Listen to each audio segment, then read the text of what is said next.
โอ้มื้อนี้ได้เฮ็ดหลายเนาะมื้อนี้เนาะดูเนาะอ๋อได้หลายอีเต็มคุบ่จักนี่เต็มคุกบ่มานเนาะโอ้ยโอ้ย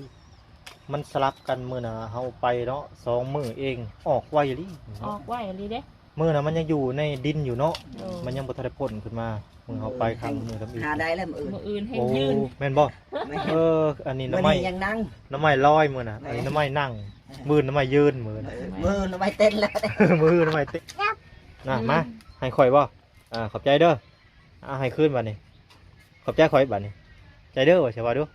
ขอบใจเด้อ เงือกหัวเอายังบ่ได้พี่น้องเงือกหัวเอาสื่อสารได้อยู่โอเคอยู่ จั่ว จั่ว มาดูอ่ะจั่ว จั่วมีหัวจั่วนี่ค่ะเคยได้ยินเสียงหัวไปน้องมาแต่ละเทื่อบ่ได้ยินเสียงหัวเพิ่นเนาะเพิ่นลึงแล้วพี่น้องตะกี้เพิ่นย่านบัดบ่ได้ย่านแล้วจั่ว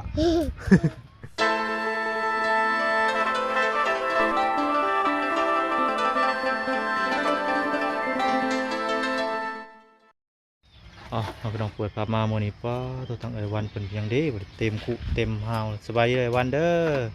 สวัสดีแก่พร้อมสวัสดีสวัสดีพ่อแม่พี่น้อง FC กันบ่สุขุสุคนน้องพี่น้องเปิดมาตอนนี้ป้าตัวพี่น้องน้องใหม่พี่น้องไอ้น้องตัวฟองฮึสิแกงตัวนี้บ่ ตัวนี้เขาดึกทิมบ่ โอ้มื้อนี้ได้เฮ็ดหลายเนาะมื้อนี้เนาะผู้พี่น้องทั้งได้แฟนใหม่ไอ้แก้วเราก็ได้ไปเลย มีเมีย2 คนเหมือนกันขาดบ่ได้ตัวนี้ก็ได้เป็นน้องยามฮ้อนเราอะ โอ้บ่แม่นแฟนตินี่เนาะจักยังนี่รุ่นยังยี่ห้อยังนี่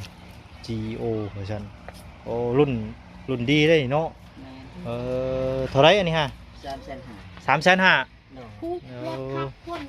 บ่มีแต่คนทับรถ บ่แม่นคนน้อยเพิ่นทับรถเลยพี่น้องบ่แม่นรถทับไปหาใช้มื้อนี่ฮะอยู่นี่ในห้วยโอ้เมื่อวานเขาไปซุยบ่แม่นซุยแม่นก็ไปเซใหญ่ใหญ่แต่ก็ได้อยู่แต่ได้บ่หลายเนาะมื้อนี้ได้หลายเลยไปกับไผมื้อนี้ไปกับไอ้บ่าวสัญญาไปแล้วก็เบยโว้ว3 พระองค์เลยพี่น้องมื้อนี้เนาะผมเบิดอยู่ได้พี่น้องยังกอกอยู่พุ่นเนาะได้หลายเลยเต็มคุบ่จักนี่เต็มคุกมานเนาะโอ้ย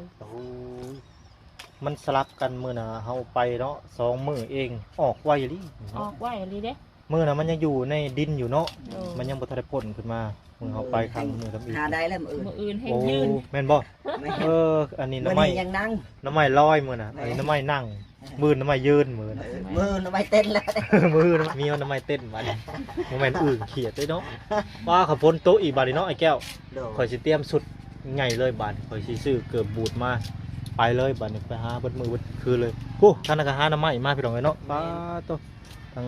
ชาวบ้านมีหาหน่อไม้เนาะต่อคนเต็มก่อนเอาแม่นบ่เขาไปเมื่อเช้านี้ลายเลยได้คนน่ะบ่ขนาดอันไปหลายคนยังได้ซำนี้เนาะเขาบ่ไปก็สอบพู้นแหละป่าหน่อไม้มันหลายเกินแถวนี้มีแต่หน่อไม้กระชะก็แกงก็แซ่บมันอยู่ไหนมันก็นัวอยู่ได้หน่อไม้กระชะมันก็ได้ใครกลัวหน่อไม้บงขมอยู่หน่อไม้กระชะก็พอกินอยู่ แต่ว่าแถวนี้บ่มีหน่อไม้ไหลเนาะแม่นบ่มีแต่ว่าอยู่บ้านน่ะมีอยู่บ่บ้านเจ้ามันมีก็บ่หลายแต่บ่ค่อยเห็นหากกมันนะ หน่อไม้ไหลอยู่บ้านค่อยมีอยู่บ่ค่อยมีนะหน่อไม้ไหลบ่มีหน่อไม้คนน่ะเด้เป็นคนน่ะหน่อไม้ไหลทะเลบ่มีดอกอยู่ในแล้วไฟข่อยไปตอนน่ะลงเทื่อนึงป้าเกือบตายลงป่าหน่อไม้บ่ก่อนมันก้มไอ้แก้วก้มมันหลายเด้หน่อไม้มันฮักเอาไปหลายคนญาติกันเด้เงยคือมันอ้าวก็หาใจเด้บัดนี้ว่า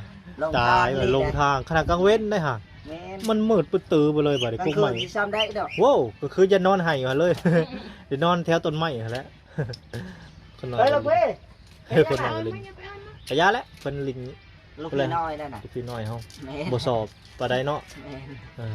เฮ้ยยาแล้วป้าเพิ่นโอ้มันเป็นยอดใหญ่ๆพี่ต้องก็ขับหลายโตได้แข็งๆอ่ะทิ้งนะนี่คือสิได้บ่นี่ให้คอยนี่ค่อยตัดเอานี่รอบนี่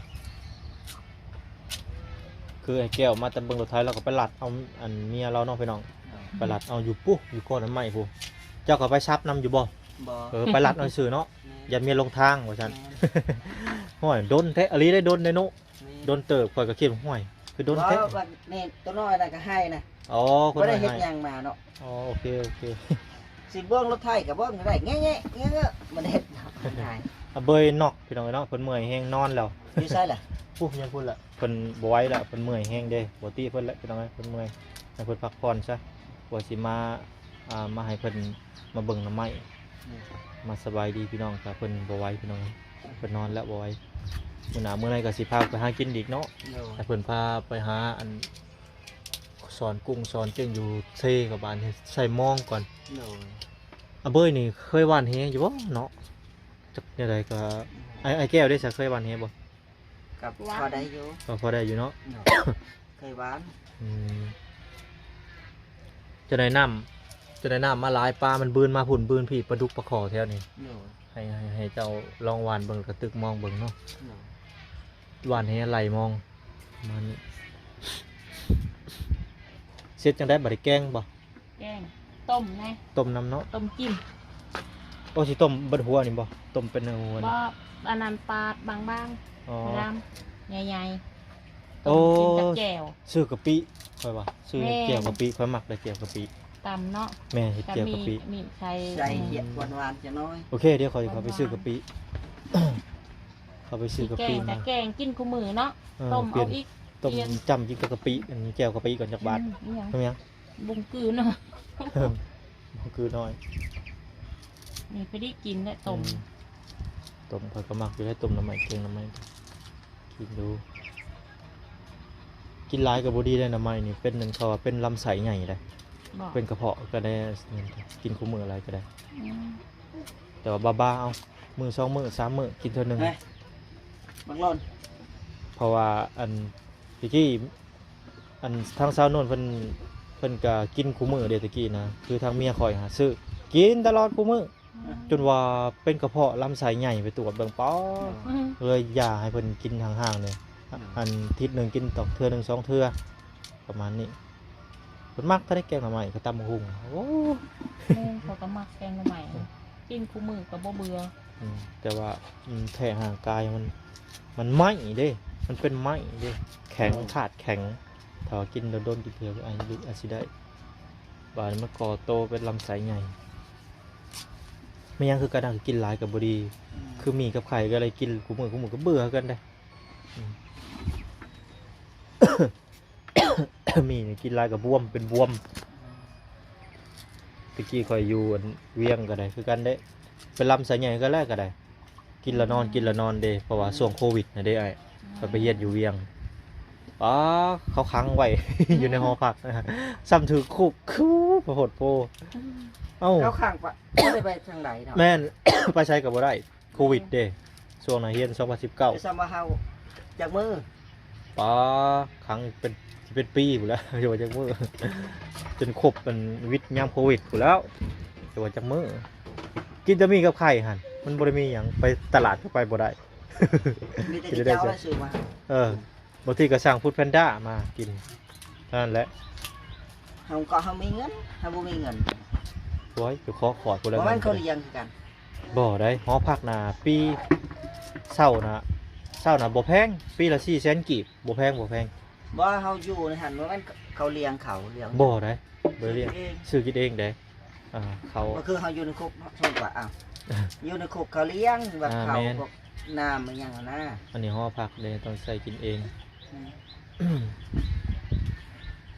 โอ้ คนน้อยคนสบายดีพี่น้องเนี่ยสบายดีพี่น้องไว้สบายดีพี่ปิดหน้ามาพี่ปิดหน้ามาพี่ พูน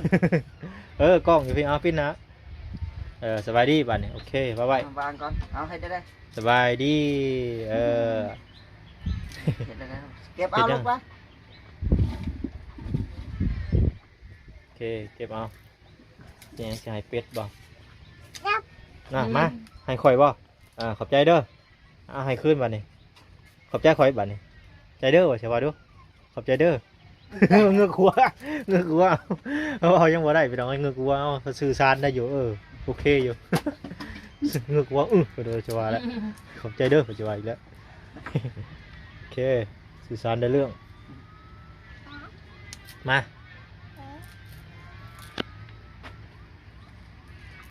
จั่วจั่ว อ่ะจั่ว มาดูว่าจั่ว จั่วมีหัวจั่วนี่ค่ะก็ได้ยินเสียงหัวไปนอนมาแต่ละเทื่อบ่ได้ยินเสียงหัวเพิ่นเนาะเพิ่นลึกแล้วไปนอนตะกี้เพิ่นย่านบัดบ่ได้ย่านแล้วอ่ะจั่ว เรียกมาจั่วมีหัวอะไรยิงลูกแขวนะยิงแขวพวกมันเบิดแล้วบ่เอาอาปาก พวกเบิดเลยยำได้แล้วบัดนี้เฮ้อตกแล้ว ใหญ่ไวเด้อไปหาแซมมองน้ำพอหากินหาอยู่หาปูหาปลาไทยหอกไทยนาดำไห้ดำหน้าแล้วบัดนี้ใหญ่มากแล้วก็ได้กินหากินตามธรรมชาตินี่แหละ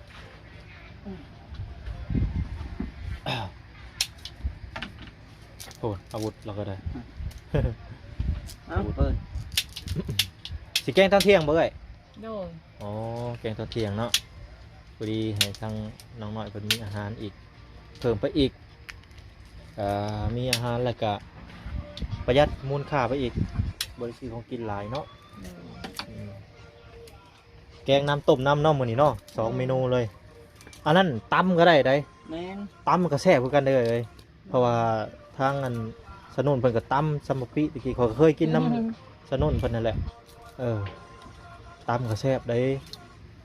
พัดนี่เพียรพัดใส่เนื้อก็แซ่บอีก ใส่ไข่นะ ใส่ไก่ใส่หมูก็ได้พัดหยังก็ได้ ใส่น้ำไหม้ ก็ว่ามกหน้ำไม้ไข่มอ อืม มี แซ่บเหมือนกั ไก่ น ใส่เนาะ อืมหน้ำไม้นี่เฮ็ดหลายประเภทก็ได้เลยหลายเมนูแซ่บ ชุบก็ได้ เฮ็ดหยังก็ได้สุกว่าเราก็อยากสุกหน้ำไม้ดิบัดนี้หอมเลย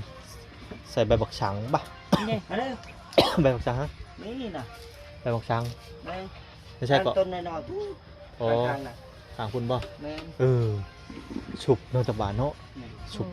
สุกได้ป่ะหน้ำไม้นี่ ได้อย่างน้อย ชุบได้ อ๋อเช็ดได้ก่อนอันนี้เฮาต้มบ่หรือว่าเฮา ต้ม เผา ก่อน ซุปหน้ำไม้นี่ต้องหน้ำไม้เผาที่บ่แม่นบ่ น้ำไม้เผาก็ได้น้ำไม้นี่ก็ได้ฮะต้มก็ได้ โอ้ แต่มา เอาเลยแต่มัก ยอง เนาะ น้ำจะน่างใส่เคี้ยว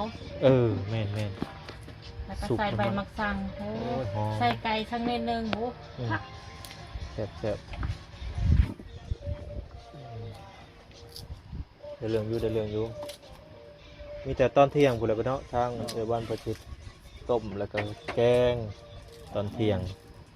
บ่น้อยก็สิได้กินอีกแล้วพี่น้องเมนูหน้ำไม้มื้อนี้บ่ได้ไปหาก็สิกินได้มื้อนี้มื้อวานนี่ข่อยไปหาอยู่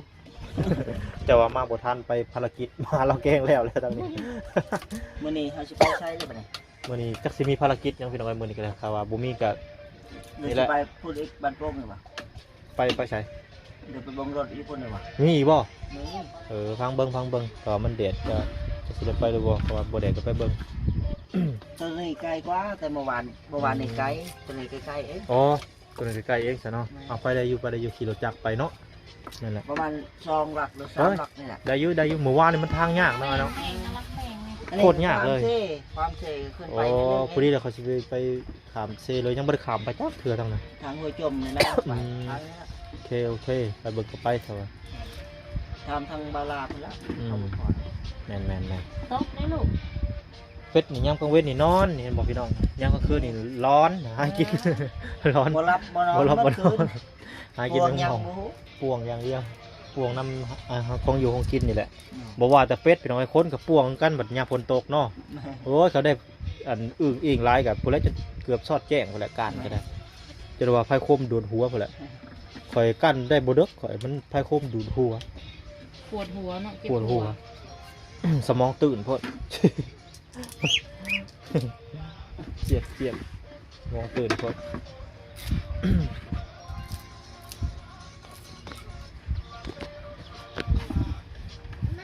สิเบิดระเบิดโอ้มีเห็ดอย่างแดงๆอ่ะนะ เป็นน้ำหมาก โอ้ย เป็น น้ำหมาก เขาเก็บเมื่อวานนี้แหละไปเบิ่งมันเป็นมันออกนะ อืมก็นอนเนาะเดี๋ยวระวังลม อ่ะให้ฟังไหม ได้ยังอ่ะนะเป็นจุดจีโอ้จุดจีกับยำมันก็ยำได้มันเนาะ มัน ย อิหยังบ่เดือนห้าเดือนสี่ มันยำน่ะ แกงใส่น้ำใหม่ก็แซ่บมัน ไปเหยื่องเอานอกกลางคืนไปใส่เอา อืม มันกำลังมันเผาอันนั้นขวดมันได้ อืม โอ้ยทุบออกเลยแหละ มาเอาไว้เด้อว่าจะแกงน้ำใหม่ผมมันรู้ตุดเลย เลยเฮ็ดกระตุ้นได้เบื่อแต่บอกว่าแล่นมีหัวโผล่ในนั้นเนาะข้าวหุ่นปุ่นอยู่ มียัง เฮ็ด เฮ็ดหยัง โอ้เฮ็ด พากันแล่น เฮ็ดเพียงก็ เฮ็ดชื่อมัน ตะปูด เฮ็ดกระปูดบ่เมื่อวานนี่เจ้าแกงใส่กันบ่ แม่น สมมุติว่าปิ้งตำนี่ได้บ่เนาะ จ้า บ่ได้ ได้ยังบ่เคยเฮ็ด บ่เคยเฮ็ดเนาะ แม่น ปิ้งต แต่ว่ามีแต่แกงแต่มันก็แซ่บเด้ คักอยู่ เมื่อวานนี้ก็แกงใส่น้ำใหม่ อืม กลางที่ไปเบิ่งรถนำแล้วโอ้ยคนว่าคือแซ่บใส่ตัวแกงใส่เฮ็ด อ๋อตัวพี่น้องบ้านเต็มคันชามเลยเนาะยอดไหนยอดน้อยมีอยู่ครบพี่น้องเอ้ยตัวทั้งลูกทั้งหลานเอามาเบิดเลยพี่น้องเอ้ยก็ยังบ่เบิดดอกดอกน้ำใหม่หาหลายคนหลายหามันก็ป่ง FC เพิ่นว่าให้ทมน้ำหน่อยเด้อเพิ่นว่าเนาะขุดแล้วก็จะไปหาติดป้ายใช่แล้วนำมันนะครับก็ได้ขุดแล้วก็ทมน้ำแน่ ถ้ามันเกิดห่อ วัดไว้ มั นั่ น น เกิดหน่อหลาย มันสิแตกได้ล่ะเฮ็ดแตกเด้มันสิกินดิบหั้นแหล้ว แม่นบ่เอามาไว้ซ้ำบ่กินโมเมนต์นี่อันนี้มันเบื่อเด้กินดิบบ่ได้เบื่อเด้ นี่ลูกนี่เอาแม่งเอา อย่าเอาจิหล่อนิดหน่อยเนาะเด็ดจิหล่อไปน้อง โอเคงั้นมือได้กับมันมือได้ประมาณกับประมาณกะเอามันกะนั่นเด้ มันกำลังออกเนาะ เฮาสิบังคับมันออกก็บ่ได้เด้บ่แม่นนั่นแนวบังคับก็หากินตามธรรมชาติเนาะ ไปล้างก่อน บังคับอัน โอ้แม่ง น้ำไม้ออกบ่ได้เด้ เหยียบแม่งที่ใช่ล่ะ ใช่ปลาเสียมจุดเสียมกับเมื่อยเพราะเสียมเนาะโคตรโพนี่คือปลา โคตรดี เสียมกับบ่ไหว้แล้วไปหน่อยเนาะไปหาอยู่หากินนี่ก็ได้ บอมกับมันอยากอ่อนเนี่ยมันอยากอ่อนเบ็ดขึ้นเด้หัวซื่อแล้ว เด้งออก เสียมจนเด้งมันเมื่อยแห้งแล้วอันอยากนอนแล้วเสียมก็ได้ ไปขึ้นมาก่อน มีแต่เฮ็ดได้จักบ่ อืม มีแต่ผ่านเนาะ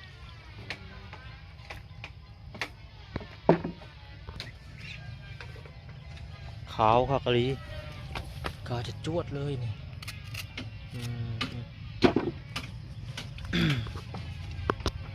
ต้นยอดใหญ่ๆเลยน้ำมันกระสะนี่ใหญ่เลยเด้ ดู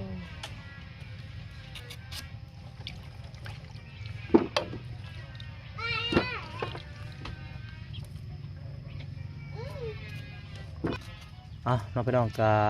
และบัดตอนทางเอ่ยเพิ่นแกล้งบ่หน่อยก็สิมาอัปเดตอีกครั้งหนึ่งเนาะตอนนี้ทางบ่หน่อยก็สิไปอัพคลิปให้พ่อแม่พี่น้องรับชมมาฟังนำกันเนาะพี่น้องมื้อนี้เพิ่นมานหลายเอ่ยวันกับอาเบยเพิ่นพี่น้องเนาะอาเบยเพิ่นก็เมื่อยแฮงกับไปพักผ่อนแล้วพี่น้องเนาะบ่หน่อยก็สิไปกินยาก่อนพี่น้องสิปวดหัวเบื้องหนึ่งอะไรคือเจ็บหัวเบื้องหนึ่งอันนี้มีเสยบ่เจ็บหัวเบื้องหนึ่งอันนี้ พอได้เจ็บอันนี้ตอนเสาร์ เออ ไปเจ็บอันนี้อันตะเวนอวยขึ้นมาลงไปคุณขนาดบ่เจ็บ อืม เขาอื่นอีหยังบ่ จังหวะบ่ ตอนเสาร์นี่เจ็บได้อเวลาตะเวนออกยังได้ยิ่งเจ็บได้อ โอ้ มาตะเวนขึ้นจะหน่อย อืม หายแต่หันกินยาแก้ปวดก็หาย อืม ตอนเสาร์มันก็เป็นอีก สิไปกินมันก็จาก2แผงบ่แม่น2เม็ด 2แผงมันสิบ่เสร็จเลยว่ะ 2เม็ดพี่น้องไอ้ฟาดเลยบ่ไหวปวดกระมับเลยพี่น้องเนาะว้ายเดี๋ยวบ่นอนไปพักผ่อนก่อนพี่น้องเนาะกินน้ำก่อนบาดนี้ไปก็เด้อเด้อสบายดี